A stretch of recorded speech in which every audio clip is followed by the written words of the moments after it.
গৌৰৱ গগৈ হৈছে গান্ধী পৰিয়ালৰ প্ৰভুভক্ত ব্যক্তি মন্তব্য কৰিছে ৰাজ্যৰ মুখ্যমন্ত্ৰী হিমন্ত বিশ্ব শৰ্মাই গান্ধী পৰিয়ালৰ প্ৰভুভক্ত ব্যক্তি তথা ৰাহুল গান্ধী জিন্দাবাদ ধ্বনি দি থকা এজন সৰব সাংসদ আমাক নালাগে গৌৰৱ গগৈৰ দৰে সাংসদৰ আমাৰ কোনো ধৰণৰ প্ৰয়োজন নাই এই মন্তব্য কৰিছে হিমন্ত বিশ্ব শৰ্মাৰ মন্তব্য যোৱা 10টা বছৰে সংসদৰ মজিয়াত গৌৰৱ গগৈয়ে অসমৰ সমস্যাৰ হকে কোনো দিনে এই 10টা বছৰে মাত মাতি নাপালে সংসদত কেৱল মাত্ৰ মণিপুৰৰ কথাকে কৈ থাকিল গৌৰৱ গগৈ হিমন্ত বিশ্ব শৰ্মাৰ প্ৰশ্ন যে গৌৰৱ গগৈ ইমান যে মণিপুৰৰ কথাকে কৈ থাকে গৌৰৱ গগৈ মণিপুৰৰ জুৱাই নে মণিপুৰৰ নাতি এই প্ৰশ্ন কৰিছে হিমন্ত বিশ্ব শৰ্মাৰ মন্তব্য যে আমাক কেৱল মণিপুৰৰ কথা কৈ থকা সাংসদৰ কোনো ধৰণৰ প্ৰয়োজন নাই এনে ধৰণে তীব্ৰ কটাক্ষ কৰিছে হিমন্ত বিশ্ব শৰ্মাই যোৰহাট লোকসভা সমষ্টিৰ কংগ্ৰেছ প্ৰাৰ্থী গৌৰৱ গগৈ এই মুহূৰ্তত জনাই আছো এই ডাঙৰ খবৰ গৌৰৱ গগৈ গান্ধী পৰিয়ালৰ প্ৰভুভক্ত ব্যক্তি গৌৰৱ গগৈ গান্ধী পৰিয়ালৰ এজন মুখপাত্ৰ অসমৰ ৰাইজৰ কথা 10 বছৰে সংসদত কোৱা নাই গৌৰৱ গগৈ সংসদত কেৱল মণিপুৰ কৰি থাকে গৌৰৱ গগৈ মণিপুৰৰ জুৱাই নে মণিপুৰৰ নাতি দিনে ৰাতিয়ে মণিপুৰ কৈ থাকে গৌৰৱ গগৈ ৰাহুল গান্ধী জিন্দাবাদ কবলৈ আমাক সৰব সাংসদ নালাগে অসমৰ এটাও সমস্যাৰ কথা কৈ পোৱা নাই আজিলৈকে গৌৰৱ গগৈ সংসদত মণিপুৰ প্ৰসংগত উদাত্ত ভাষণ দিলে অসমৰ সমস্যা সমাধান নহয় এই মন্তব্য কৰিছে হিমন্ত বিশ্ব শৰ্মাই ৰামলালাৰ প্ৰাণ প্ৰতিষ্ঠাৰ দিনা নাটক কৰি বহু ডাঙৰ ভুল কৰিলে গৌৰৱ গগৈ এনে ধৰণে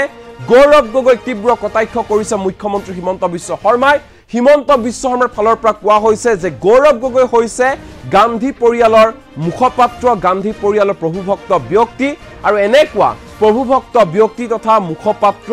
আমাক কোনো ধৰণৰ প্ৰয়োজন নাই গান্ধী পৰিয়ালৰ প্ৰভুভক্ত ব্যক্তিক আমাৰ প্ৰয়োজন নাই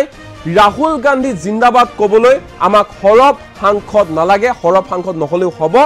গৌৰৱ গগৈ কেৱল মাত্ৰ সংসদত মণিপুৰৰ কথাকে কৈ থাকিল দিনে ৰাতিয়ে কেৱল মাত্ৰ মণিপুৰৰ কথাকে কৈ থাকে গৌৰৱ গগৈ অসমৰ ৰাইজৰ কথা 10 বছৰে সংসদত কোৱা নাই গৌৰৱ গগৈ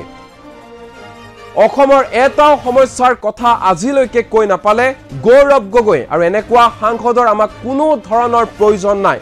সংসদত মণিপুৰ প্ৰসংগত উদাত্ত ভাষণ দিলেই অসমৰ সমস্যা সমাধান নহয় এনে ধৰণে মন্তব্য প্ৰকাশ কৰিছে হিমন্ত বিশ্ব শৰ্মা এই মুহূৰ্তত হিমন্ত বিশ্ব শৰ্মাৰ মন্তব্য আমাৰ লগত আছে কি কৈছে শুনোৱা হওক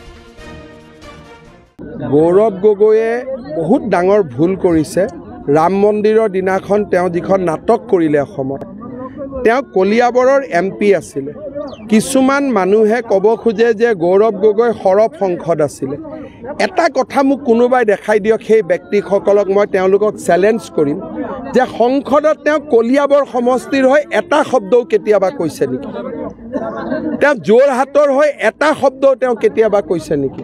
তেওঁ মাজুলীৰ হৈ এটা শব্দও কেতিয়াবা সংসদত কৈছে নেকি ৰাহুল গান্ধী জিন্দাবাদ কবৰ কাৰণে আমাক সৰব সংসদ নালাগে অসমৰ সমস্যাৰ কথা ক'ব পৰা সংসদ লাগে গৌৰৱ হৈছে গান্ধী পৰিয়ালৰ এজন মুখপাত্ৰ গান্ধী পৰিয়ালৰ প্ৰভুভক্ত এজন ব্যক্তি অসমৰ ৰাইজৰ কথা 10 বছৰ সংসদত এটা শব্দও কোৱা নাই মুখ্যমন্ত্ৰী হিচাপে কেতিয়াবা সংসদত মানুহে কথা ক'লে আমি সাহস পাওঁ আমাৰ কাম কাজবিলাক সহজ হৈ যায় তেওঁতো আজিলৈকে একো কথা নকোৱা নাই অসমৰ সংসদত গ'লে খালি মণিপুৰ কৰি থাকে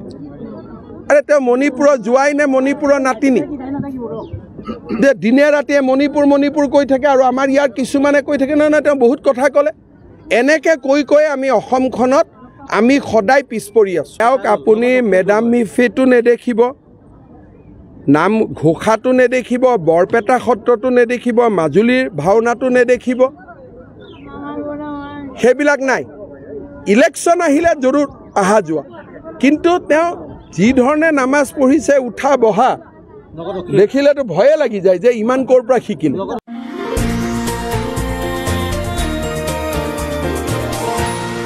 এনিটক্স